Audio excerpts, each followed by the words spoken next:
Hi అండి. Hello. తొలకేస రోజుని మా ఇంట్లో హడావుడి చాలా సింపుల్గా చేసుకున్నాం.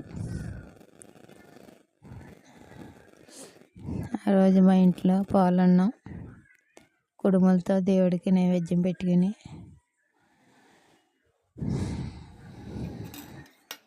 చేసుకున్నామండి.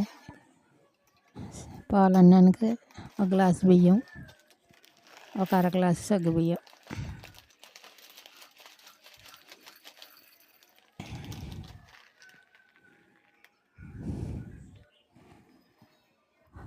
ఒక 10 నిమిషాలు నానబెట్టుకుంటే సగ్గు బియ్యం బాగా ఉడుతాయండి. ఇలాగ అన్నం రైస్ ఉడుతుంది. రైస్ సగం ఉడికాక సగ్గు బియ్యం వేసుకుంటే రెండు కలిపి ఉడికిపోతాయండి.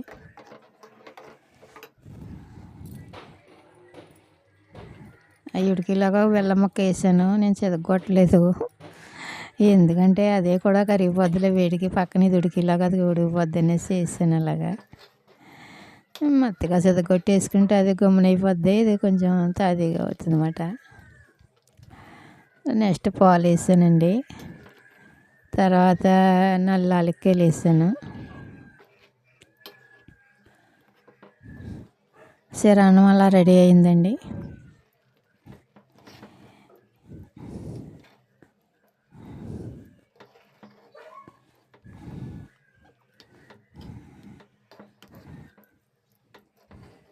మొత్తం ఉడికేటప్పటికి బెల్లం కొంచెం కొంచెం కరిగితే అన్నాన్ని పట్టి సూపర్గా ఉంటుందండి. ఇలాగ వండితేనే చాలా బాగుంది. చూడండి బాగా ఉడికింది.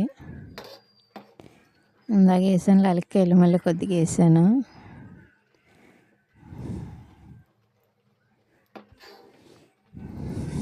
చిరాన్నం రెడీ అయిపోయింది. దేవుడి కాడ పెట్టుకుని దండం పెట్టుకున్నానండి.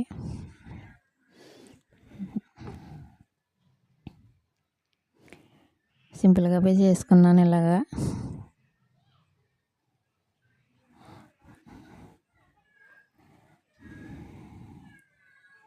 నేను ఎప్పుడు కుడుములు కూడా వేసుకుంటానండి. శరాన్నం కుడుములు వండుతాను.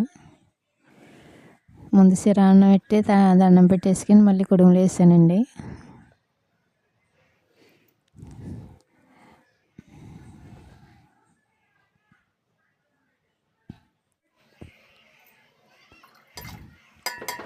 ఒక గ్లాసు పిండికి 2 గ్లాసులు నీళ్ళు పెట్టుకుని కొద్దిగా శనగపప్పు వేసుకుని కొద్దిగా ఉప్పు వేసుకుని ఉడకబెట్టుకోవాలండి పిండిని.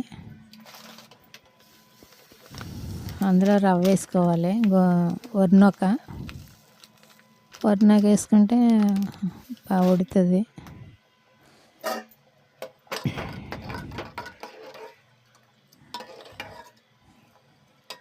ఒక గ్లాసుకి 2 గ్లాసులు అయితే బాగా ఉడుతుంది అండి పిండి. సూపర్గా ఉడికింది పిండి, బాగా ఉడికిందండి. నేను ఇందులో ఏం చేశానంటే బెల్లం ముక్క ఎట్టి మయంగా కుడుములు వేసానండి. బెల్లం కుడుముల కింద కొబ్బరిగా కూడా వేసుకుంటే బాగుంటుంది. ఇంకా దేవుడి కాడ కొట్టిన ఎందుకులే అనేసి నేను బెల్లం ముక్క ఎట్టానండి. బెల్లం ముక్క ఎట్టి అలా దేవుడికి కుడుముల కింద చేసుకున్నాను.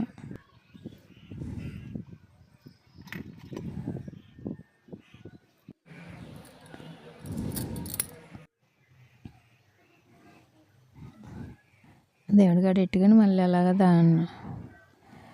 ఆ రోజంతా కుడుములు పాయసంతో అయి సరిపోయింది పండగ. అయితే నెక్స్ట్ నేను భోజనంలోకి చింతాకు పచ్చడి అండి. అది మజ్జిగ పులుసు చింతాకు పచ్చడి చేసుకున్నాం ఆ రోజున. పప్పు ఏకాదశి కదా, పప్పు వండుకోకూడదు అనేసి కర్రీలు ఏమి వండకుండా చింతాకు పచ్చడి అంటే చాలా సూపర్ టేస్ట్గా ఉంటుంది.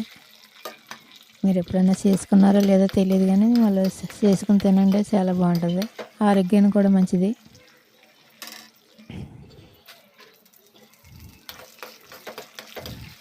జీలకర్ర, ధనియాలు, మినపప్పు, ఎండుమిరగాయలు వేపేసుకుని పక్కన పెట్టుకుని తర్వాత దాంట్లోనే కొంచెం ఆకు కూడా వేపేసుకుంటే అలాగా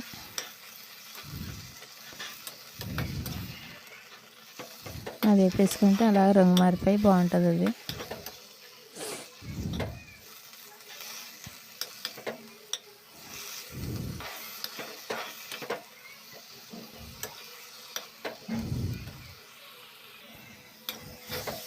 అయిపోయిందండి. ఇప్పుడు అది ఇది కూడా మిక్సీ తీసుకొచ్చి ముందు ఇది మిక్సీ పెట్టేసి కొంచెం పొడవైంది తర్వాత అది కూడా ఆకేసి ఎల్లిపాయలు వేసుకుని ఎల్లిపాయ మంచి కమ్మట వాసన వస్తుంది. ఎల్లిపాయ వేసుకోవాలి. పచ్చడి రెడీ అయిపోయిందండి. అది తీయలేదు అది. మళ్ళీ పచ్చడికి సరిపడగా పోపు పెడుతున్నాను. అయిపోయింది, పచ్చడి రెడీ అయింది. అంతే, చాలా సింపుల్గా, టేస్టీగా, ఖర్చు తక్కువగా, సింపుల్గా అయిపోద్ది. దీంట్లో కాంపిటీషన్ మజ్జిగ పులుసు పెట్టుకున్నామండి ఆ రోజుని.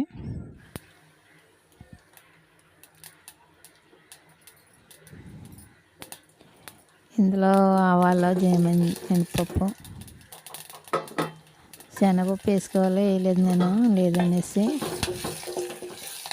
పచ్చిమిరకాయలు, ఉల్లిపాయ వాడలేదండి పండగ మాలని.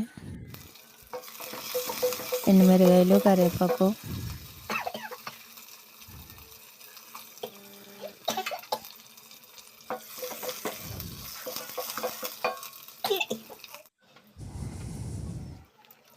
పోపులోనే మంచి టేస్ట్ వస్తుందండి ఏదైనా.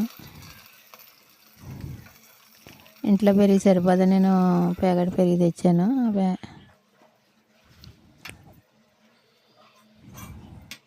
కొంచెం పసుపు, పచ్చిమిరకాయలు, ఎండుమిరకాయలు వేసామంటే కారం అవసరం లేదు. ఉప్పు, పసుపు వేసుకొని కొంచెం వాటర్ వేసుకొని బాగా కలుపుకుంటే అది చాలా సింపుల్గా అయిపోద్ది. అది బాగుంటుందండి, చాలా బాగుంటుంది.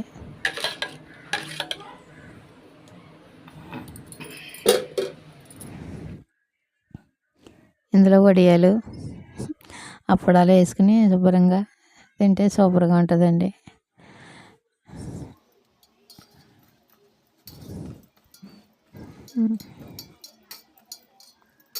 చింతాకు పచ్చడి సూపరు. మా వీడియో నచ్చితే లైక్ చేయండి, సబ్స్క్రైబ్ చేసుకోండి. మా వీడియో చూసినందుకు ధన్యవాదాలండి.